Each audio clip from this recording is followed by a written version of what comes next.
అదే RTV app వార్తల్ని క్షణాల్లో చదివే అవకాశం ఉంటుంది. ఒక న్యూస్ పేపర్, ఒక టెలివిజన్ ఛానల్ మీ చేతుల్లో ఎప్పుడూ ఉంటాయి. అదేవిధంగా కర్నూలు జిల్లా ఎమ్మెన్యూ సబ్ డివిజన్ డీఎస్పీ గారి ఆధ్వర్యంలో ఎమ్మెన్యూ టౌన్ పోలీస్ స్టేషన్ వాళ్ళకి సిఐఈ, ఎస్ఐఈ అదేవిధంగా స్టాఫ్ అందరూ కలిసి ఈ గత కొన్ని రోజులు జరుగుతున్నటువంటి ఈ బైక్ థెఫ్ట్ విషయంలో ప్రత్యేక సమాచారాన్ని ఏర్పాటు చేసుకొని టెక్నికల్ ఎవిడెన్స్ని అదేవిధంగా సీసీ కెమెరాల ఎవిడెన్స్ని బేస్ చేసుకొని ఇన్ఫర్మేషన్ సిస్టమ్ బాగా డెవలప్ చేసుకొని దాదాపు ఈరోజు మనము 16 బైకుల్ని సీజ్ చేయడం జరిగింది. దానిలో 11 కేసులు ఎమ్మెన్యూ టౌన్ పోలీస్ స్టేషన్లో నమోదైనవి. తర్వాత కర్నూలు రిటర్న్ పోలీస్ స్టేషన్లో 2 కేసులు, సి బెల్గల్లో 1 కేసు, బళ్ళారిలోని గాంధీనగర్ పోలీస్ స్టేషన్లో 1 కేసు, ఇది కాకుండా కర్నూలు తాలూకా పోలీస్ స్టేషన్లో 1 కేసు నమోదవడం జరిగింది. వాటి కేసుల్లో కూడా మనం అందరూ కూడా బైకుల్ని రికవర్ చేయడం జరిగింది. సుమారుగా ఈరోజు ఈ రికవర్ చేసిన బైకుల యొక్క మొత్తం విలువ 15,60,000 రూపాయల దాకా దీని యొక్క విలువ ఉంది. ఇవి కాకుండా దీంట్లో ఎవరైతే ముద్దాలుగా ఉన్నారో మనం దీంట్లో A1 అరెస్ట్ చేయడం జరిగింది. A1 నేమ్ వచ్చేసి మీకు ఆల్రెడీ చెప్పడం జరుగుతుంది. తర్వాత A2, A3 కూడా దీంట్లో పార్టిసిపేట్ చేశారు. వాళ్ళు ప్రజెంట్ ఒక అతను A2 అనే అతను జైల్లో ఉన్నాడు, A3 అతను అప్స్కాన్లో ఉన్నాడు.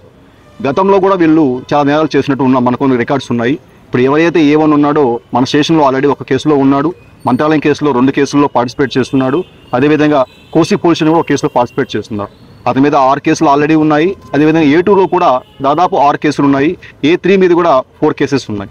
సో వీళ్ళందరూ కూడా హ్యాబిచువల్గా అలవాటు పడడమే కాకుండా ఈ దొంగతనం నేరాలనే కొంచెం ఎక్కువగా ప్రవృత్తిగా చేస్తున్నారు.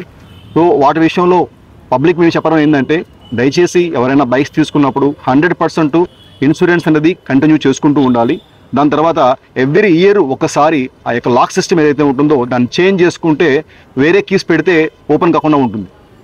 తర్వాత పార్కింగ్ చేసే విషయంలో కూడా పెయిడ్ పార్కింగ్స్ ఎక్కడ ఉంటాయి అక్కడ చూసుకొని పార్క్ చేసుకుంటే బైక్ సేఫ్గా ఉంటుంది. ఎవరికి తెలియకుండా ఎవరికి చెప్పకుండా రోడ్డు పక్కన పార్క్ చేసేసి వాళ్ళు వేరే పనులకు వెళ్ళిపోతే బైక్లు పోయేదానికి అవకాశం ఉంటుంది. కాబట్టి ఆ విషయంలో కొంచెం కాషియస్గా ఉండాలి.